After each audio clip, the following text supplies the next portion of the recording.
A former political superstar who later went to prison tries to mount a comeback for the ages. Jesse Jackson Jr. is back, but he's not alone in the open race for the 2nd Congressional District. Tonight, we get to the point. From Chicago's very own, with WGN political editor Taman Bradley, this is The Point. Good evening. Congresswoman Robin Kelly's bid for the U.S. Senate opened up a seat in Illinois' 2nd. The safe blue seat stretches from Chicago's south side through the south suburbs all the way down to Danville. There are 10 candidates on the ballot in the Democratic primary. Tonight, we're focusing on the top tier. We begin our conversation with the biggest name in the race, Jesse Jackson Jr. At 60 years old, a one-time rising star in politics who suffered a spectacular fall from grace is trying to mount an all-time comeback. Well and faithfully discharge the duties of the office in which you're about to enter, so help you God. I do. Decades ago, Jesse Jackson Jr.'s potential seemed unlimited. With charisma in his blood, Jackson represented Illinois' 2nd Congressional District for 17 years. Just to the people of Chicago. Before he was sent to prison for misusing campaign money. Today, the son of the civil rights legend wants his old seat back. I'm running for Congress, and I'm asking for your support. We say in Chicago, we don't want nobody sent. But this is a whole nother level. Right. Why are you doing this? To inspire people, to motivate people, to give them a reason to hope again, to believe again. I remember when I walked out of the courtroom after my sentencing, a reporter asked me the question, what next, Jesse Jr.? And I shared with the reporter that I still believed in the resurrection, that I believe in the power and the possibility of this country, and that we can make mistakes, but in this country, unlike any other country in the history of the world, we can stand up. We can get back up. In 2013, Jackson pled guilty to conspiring to defraud his re-election campaigns of about $750,000. His then-wife, Sandy, pled guilty to a tax charge.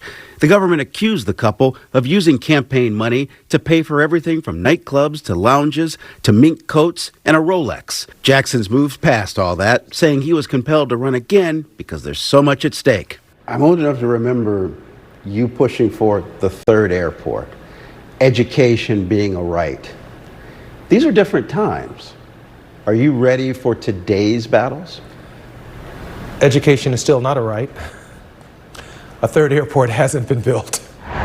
The south side of Chicago and the south suburbs still needs to be connected to the global economy.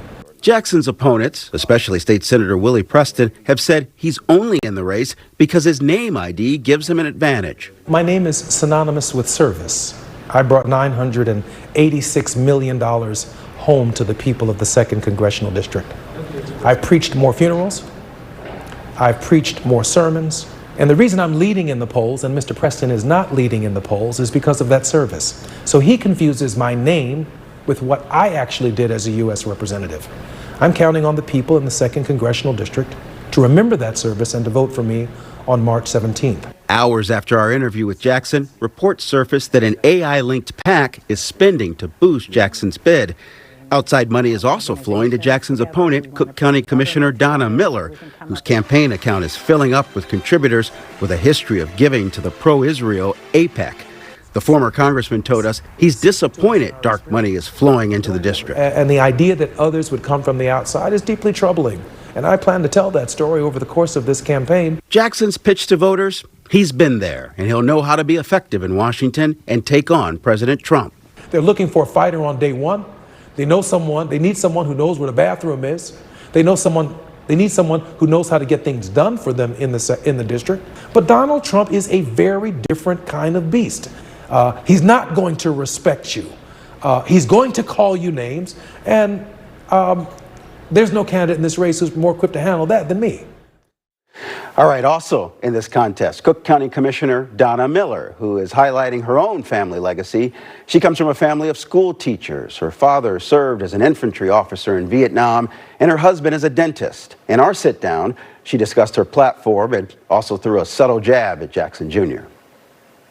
I have been focused on maternal morbidity and working on eliminating the deaths that women are experiencing due to childbirth. I'm a mom, I'm a wife, I'm a mother, and I know that the constraints that are placed on families right now are what's most important in the community of the 2nd Congressional District and across this nation. I have a high morality behind my name. I have high ethics standards behind my name. You know, all of us have a family. I come from a family, 120 years, my family has lived in the Chicago, Cook County area.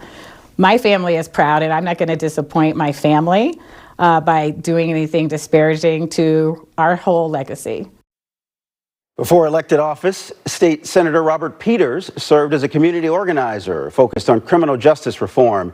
Peters was instrumental in passing the SAFETY Act, which eliminated cash bail.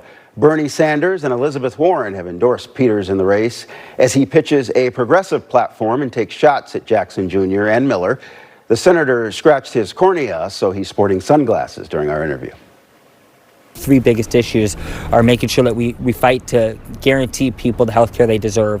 We make sure that people have the secure housing, a roof over their head, and that we need people in D.C. who are equipped to fight Donald Trump.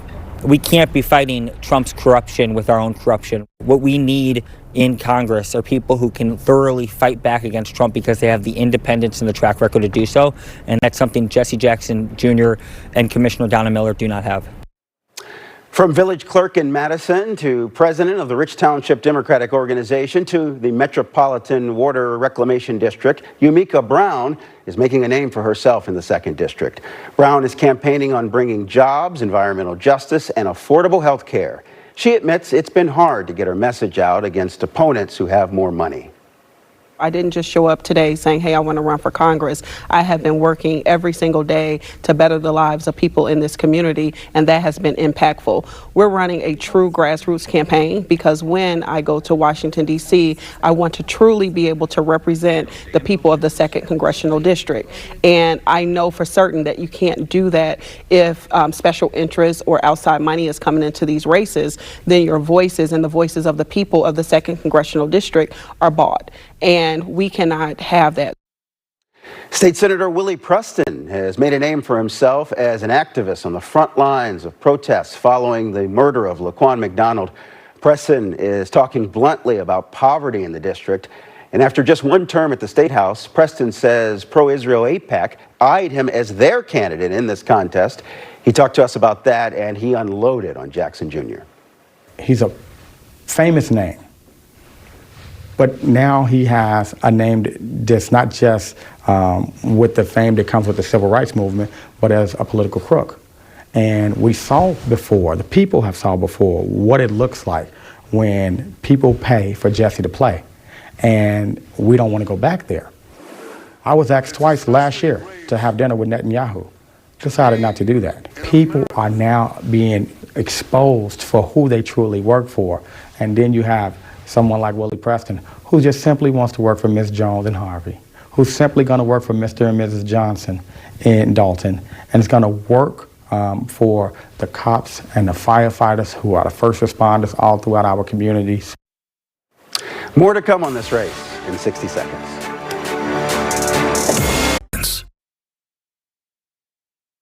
You heard from the candidates for Illinois' 2nd Congressional District. Now let's dive into the race. Alex Sims Jones is a political strategist, the founder of and CEO of APS and Associates. Welcome to The Point. Thanks, it's great to be here. Well, you saw the reporting. This is Jackson's race to lose. Is that right? It is. I mean, right now we're talking about name ID. And with a father like his and with the work he's done. You know, I heard a couple comments about, you know, did he really earn this? But he's done work that people remember. I live in South Shore and people talk about the metro station. You know, if you can do something the voters can see, people remember that. So I think with his name ID, it's his to lose. And people remember everything his father did for them as well. Exactly. You have candidates who are organizing in the suburbs. Certainly Jackson has that name ID in the city. Yeah. Who has more voters? That's a good question. I mean, I think that what we're going to see is people pick off different areas. When I think of someone like Yumika Brown, I think she'll have a little bit more in Rich, or you'll see Donna Miller have a little bit more in Bloom, and you'll see Robert Peters have some in the Hyde Park area. But Jackson's the only one who can get them all, a little bit of everything, and I think he'll dominate in the city. Do you think voters will care about Jackson's sentence? He certainly served his time in prison.